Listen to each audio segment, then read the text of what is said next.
Alright, so when it comes to budget smartphones in 2021, things are getting rather complicated. All the major players are spaffing them out seemingly one a week, like Xiaomi, Oppo, and of course, good old Realme. I've only just reviewed the Realme 8 Pro, and now they're back in action with the fresh new Realme 8 5G. Now the Realme 8 5G isn't just the Realme 8 Pro with 5G support slapped on there. That would be far too easy. All the specs have changed up quite considerably, and the camera hardware has been overhauled as well. So what I'm going to do is whip the Realme 8 5G on out of its box, take you on a full on tour of the hardware and the software, and explain exactly how it is different to the Pro model. And for more on the latest greatest tech, please do subscribe and ding that notifications bell. Cheers! And of course, naturally, the Realme 8 5G still comes in a splendid yellow box, just like the rest of the fam. Let's see what we've got in here. Hopefully, bit of condom case action. Yeah, you knows it. Slap that on there. It'll keep your Realme 8 5G protected and looking nice and fresh. And you also get, of course, the Realme 8 5G, one Type-C USB cable, and a pretty chunky PSU. In my case, it's a 2-pin Asian version, but if you order here in Europe, you will get a different one. Alright, so that's the box, but now let's check out the actual phone itself. And first impressions of the Realme 8 5G is perfectly standard budget design. You do of course get a plastic arse, as usual, seems solidly constructed and everything. Got a glossy sheen to it, but also doesn't seem too susceptible to greasy prints just yet. That's probably helped along by the sort of the bright coloration. This right here is the rather extravagantly titled Supersonic Blue, and yeah, it's perfectly nice. The camera chassis does jut somewhat from that back end, but nothing too horrific. You've got an edge-mounted fingerprint sensor, and yes, huzzah, you do have a headphone jack down below, as well as that Type-C USB port. Now, at 185 grams, the Realme 8 5G is a little bit heftier than the standard Realme 8 Pro, but nothing too horrendous. Certainly fairly standard weight for a budget blower. Again, anyway, let's try and get it all set up, and then we can take on a full-on tour of all the hardware, the software, all that good stuff. And it's good news on the SIM tray front as well, because not only do you have support for dual SIM, but you've got a separate slot for your micro SD memory cards to expand the 64 or 128 gigs of storage by a further terabyte. Alright, so the Realme 8 5G is all set up and ready for action. It's basically the exact same software experience here on the 5G model as what you got on that Realme 8 Pro. It is the latest, freshest Android 11, but you do get the Realme UI 2.0 slathered on top of that as well, which is basically ColorOS by different names still. And yeah, this can be a little bit clunky and janky in places. The settings menu is still an absolute state, which I hate to navigate. I make full use of that search function, that's for sure. But at least Realme UI does add in some worthy bonus features that you won't find in stock Android, such as the ability to pull all of those little icons down towards the bottom edge of your desktop, which makes it much easier to use one-handed. And you do have a dedicated one-handed mode as well, which is kind of difficult to bring up without also opening up one of your apps at the same time. But again, this is just really, really good for shrinking everything down. I mean, you can reach up towards the top end of the display if you are struggling to reach an option up there. You've also got some pretty strong customization options chucked here into ColorOS/Realme UI as well, including the ability to change pretty much everything on your desktops, the fonts, the icon styles, even the colors that you use within the menus. That's the kind of stuff you find in a lot of other launchers that you can download from the Google Play Store, but at least it's all sort of built in here. And frankly, just far too many bonus bits to even begin to list off. You've got all the usual gesture support, the ability to record the screen if you want, and a few more bits we'll touch on later. But similar to Xiaomi smartphones, Realme unfortunately packs an absolute ton of crapware onto all of its devices, as you can see there. You got crap like TikTok on there, bucking.bloody.com. So yeah, I recommend just spending a good half an hour getting rid of all of this bullshit.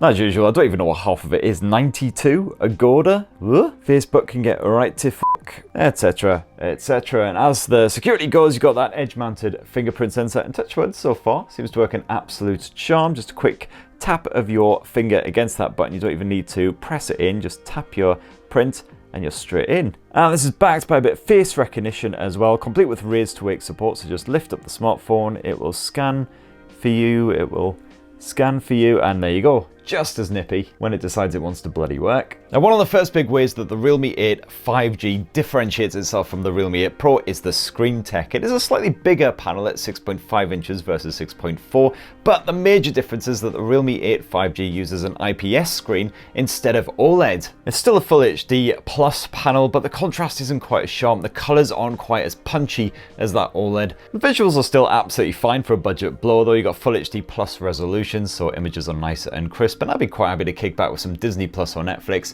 any day of the week. And one of the benefits of IPS screens compared with OLED is that it's less costly to put in a higher refresh rate. So what you've got here is a auto select feature by default, so it can flick between 60 and 90 Hz depending on what you're up to. Otherwise you can just have it stuck to 90 Hz full time for a nice super smooth everyday experience. And I do gotta say, flipping around on your desktops, for instance, here on the Realme 8 5G, ain't as smooth as what you get on the likes of Google's Pixel 5 with its 90 Hz refresh, just because Realme UI tends to just add that little bit of weight to everything. Now let's have a shove to you at the performance. And the Realme 8 5G is a very interesting device indeed, because it's the first phone to hit the UK using the fresh new Mediatek Dimensity 700 5G chipset. That's what gives it the 5G Smart, and as you can see there, perfectly respectable scores in good old Geekbench as well. And certainly the heaviness of that launcher aside, the performance has been absolutely fine here on the Realme 8 5G so far. Although it does seem to delight in closing down apps that are running in the background, because yeah, they don't seem to want to stay open for more than a few seconds. And if you're a gamer, you should, touch wood, have absolutely no problem playing the likes of Call of Duty, PubG Mobile, all of that good stuff. You've got the usual Realme UI game space tool on board, which just allows you to play around with various performance tools and other little features. And now to quickly test out that performance, I'm going to boost this up to Pro Gamer mode and get a bit of Call of Duty on the go. Fortunately, the kids are on holiday at the moment, so that means I'm probably going to get my ass handed to me pretty rotten. Let's just reject calls, block all notifications. I need complete focus. Unfortunately, right now, Call of Duty Mobile is locked in at the medium graphics quality and high frame rates here on the Realme 8 5G, but hopefully that support for the higher graphics quality and everything will be added later. But yeah, even though I couldn't enjoy Call of Duty Mobile with those maxed out detail settings, the game itself ran absolutely perfectly over a couple of full-on games. I didn't get my ass handed to me too badly by those online opponents. Now, Dimensity 700 5G certainly seems to cope with the fast-paced action, no worries. Backed by either 6 or 8 gigs of DDR4 RAM here on the Realme 8 5G. My review model is the 8 gig maxed out model, so yeah, all good there. Plus you've got a 180 Hz touch sampling rate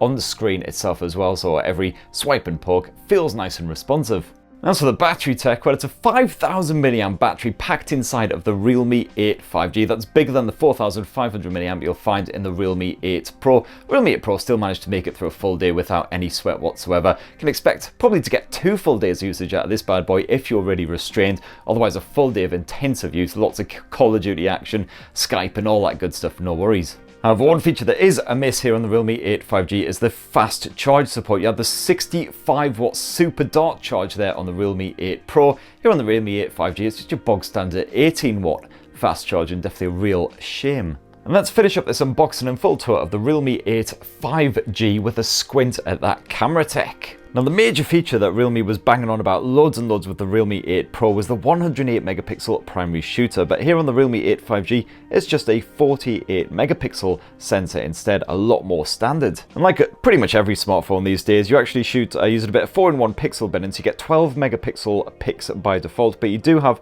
a dedicated 48 megapixel mode if you want that maxed out res. And you will spy there's no ultra wide angle mode here on the Realme 8 5G. That's because the other camera lenses here are basically a black and white portrait lens and a macro lens. So yeah, not the most exciting of camera setups exactly, but you've got, you know, the usual filters. You've got that AI mode if you want to boost the colors a little bit, and it also helps out whenever you're trying to shoot a shot in low light. It'll say, hey, maybe you might want to swap to that night mode instead. If you're trying to shoot a person instead of a rainbow monkey, then it will suggest swap into a bit of portrait action to add some stylish bokeh style effects in the background. And while you don't get many other bonus modes, certainly compared with a lot of other budget smartphones which tend to go a bit mental, you do of course have the macro mode, and you got your Pro Expert mode as well. If you want a very precise kind of shot, you can tweak the white balance, the autofocus, the shutter speed. On the whole movie front, you shoot at full HD resolution by default with a good bit of image stabilization and all those sort of options chucked in there as well. And as of right now, there's no 4K option in there, unfortunately. It tops off at 1080p, but that might be added because this is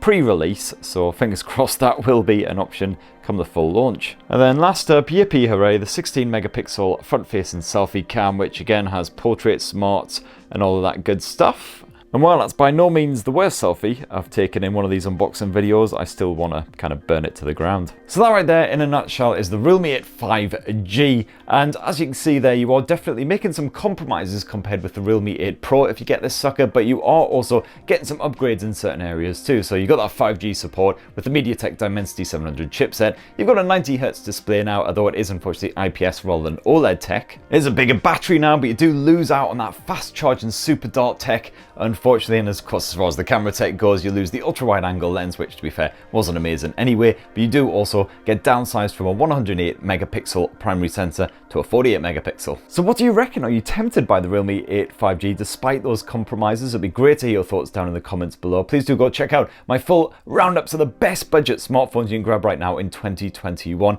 for the under £200, under £300 and under £400 price points. Unfortunately, don't know the full UK pricing of the Realme 8 5G at the time I shot this because it is pre-launch right now, but I will add that to the description as soon as I find out. And for more on the latest greatest tech, please do plug subscribe, ding that notifications bell, and have yourselves a fantastic rest of the week. Cheers everyone, love you.